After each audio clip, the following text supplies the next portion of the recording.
Bonjour, bienvenue. C'est une réelle joie de vous avoir dans ce programme de 15 minutes de grâce et de vérité avec le pasteur Umesh Putana. Et nous allons entendre de la part du Seigneur. Le Seigneur est tellement fidèle envers nous et nous allons louer le Seigneur avant de pouvoir entendre sa parole. Alléluia.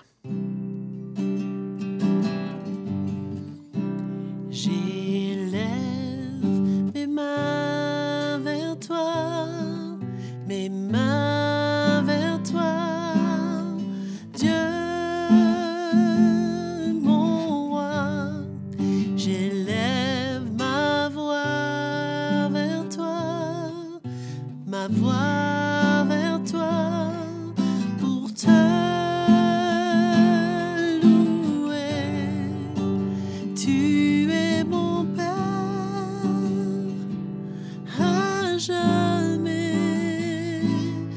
Je te louerai pour toujours et je veux t'adorer pour l'éternité.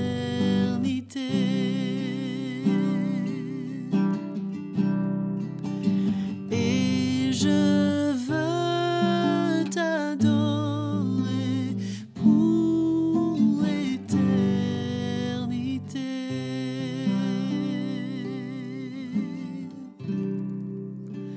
Amen. Que ce soit vraiment le désir de notre cœur de le louer jusqu'à l'éternité. Sans plus tarder, écoutons sa parole.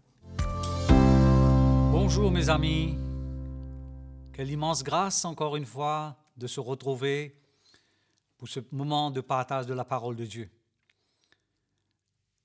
Je pense que c'est un moment très riche et là où nous sommes tous édifiés. Merci à Joël de nous avoir aidés pour louer et adorer Jésus. Amen. Le thème de mon message, c'est la vraie repentance. Je crois, je suis convaincu que nous tous, nous sommes appelés à vivre la repentance tous les jours de notre vie. Que nous échouons d'une manière ou d'une autre dans nos pensées, dans notre attitude, dans nos actions, dans nos comportements. Et la repentance, c'est quelque chose qui doit faire partie de notre vie, un style de notre vie, parce que je crois que nous ne sommes pas des anges, nous ne sommes pas des hommes ou des femmes, frères et sœurs, parfaits, et nous avons besoin de réajuster des choses dans notre vie, remettre en question. Et pour cela, allons lire dans Luc chapitre 19, l'histoire d'un homme qui s'appelle Zachée. Jésus est entré dans Jéricho, traversa la ville, et voici un homme riche appelé Zachée, chef de publicains, cherchait à voir qui était Jésus. Mais il ne pouvait y parvenir à cause de la foule, car il était de petite taille. Il courut en avant et monta sur un sycomore pour le voir parce qu'il devait passer par là. Lorsque Jésus fut arrivé à cet endroit, il leva les yeux et lui dit « Zachée, hâte-toi de descendre, car il faut que je demeure aujourd'hui dans ta maison. » Zachée s'est hâta de descendre et le reçut avec joie. Voyant cela, tous murmuraient et disaient « Il est allé loger chez un homme pécheur. » Mais Zachée, se tenant devant le Seigneur, lui dit « Voici, Seigneur, je donne aux pauvres la moitié de mes biens, et si j'ai fait tort de quelque chose à quelqu'un, je lui rends le quadruple. » Jésus lui dit « Le salut est entré aujourd'hui dans cette maison parce que celui-ci est aussi un fils d'Abraham. Car le Fils de l'homme est venu chercher et sauver ceux qui étaient perdus. » Amen. Moi, ça me bouleverse parce que je réalise que le Seigneur n'a rien dit, Zachée ne s'est pas retrouvé devant un tribunal, mais je crois fermement ce que Jésus était et ce qu'il transportait, sa vie, son autorité, sa présence. Et quelque part, comme nous avons lu, Zachée, son seule intention, c'était de voir Jésus. Et comme il était petit de taille, il a fallu qu'il grimpe sur un arbre pour voir le Seigneur. Mais le Seigneur s'est arrêté là où il était et lui a dit « Hâte-toi de descendre ». Comme quoi Dieu a toujours quelque chose pour chacun de nous qui nous dépasse. Et alors que tout le monde avait des remarques désagréables à l'égard de Zachée, je crois qu'il était collecteur d'impôts, donc il y avait sûrement des trafics qu'il faisait. Mais subitement, quand le Seigneur lui a dit « Hâte-toi de descendre, il faut que je demeure aujourd'hui dans ta maison ». Aussitôt dit, une conviction, je crois, est venue dans le cœur de Zachée. Et là où il a vu, quelque part, sa vie a été comme un livre ouvert. Il se retrouvait face d'un miroir, là où son cœur était exposé. Tout ce qui était caché a été mis à découvert. Tout ce qui est secret a été dévoilé. Et il a été prompt. C'est ça la repentance. Il a été prompt pour dire qu'il veut dorénavant régler, mettre de l'ordre et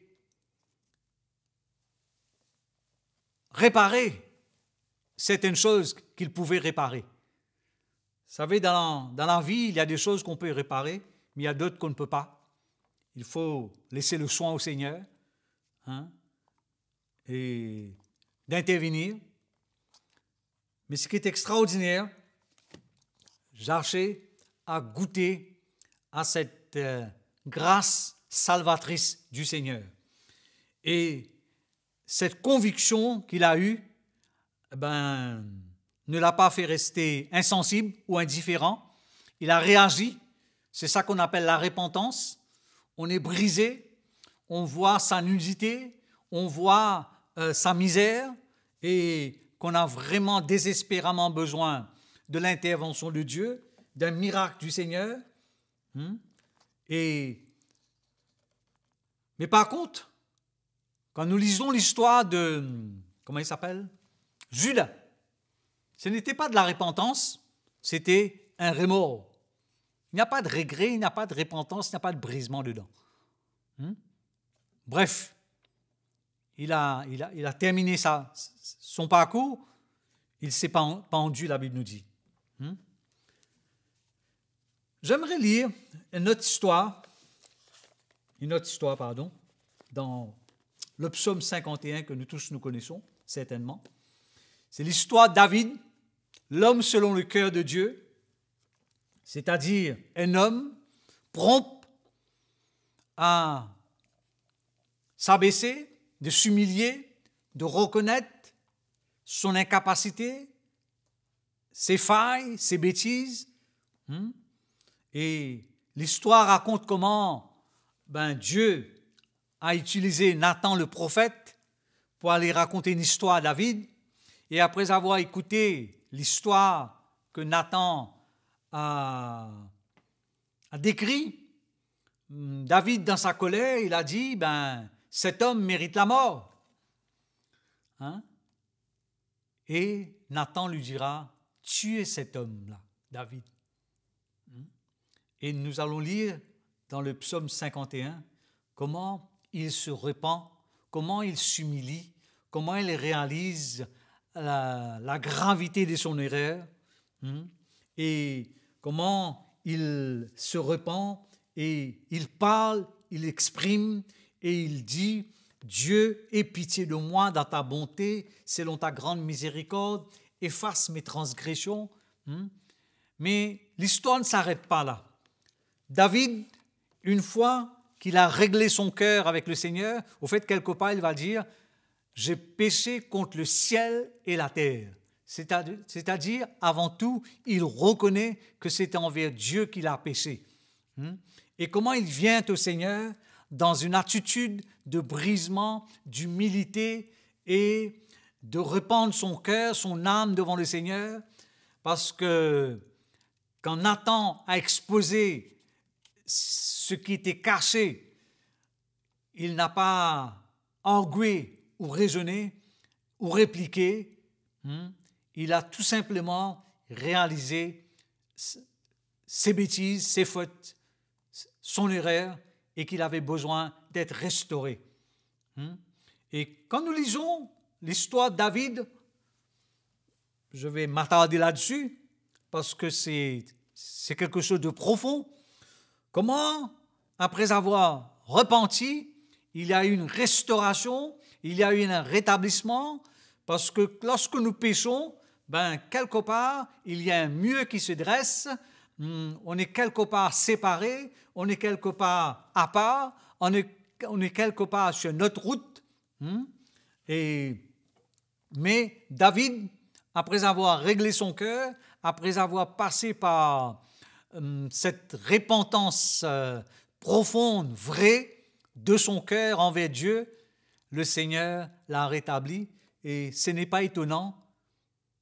Après une vraie repentance, il y a une vraie restauration. Et toutes les psaumes qu'on lit, comment David exprime la grandeur du Seigneur, comment son cœur, sa vie était remplie de Dieu. Il a passé cette cape. Et nous tous, quelque part, dans notre marche avec le Seigneur, même mes frères et sœurs, nous échouons.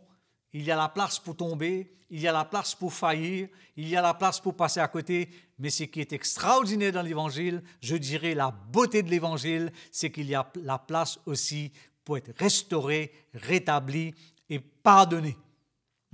Se pardonner soi-même et aussi être pardonné par le Seigneur.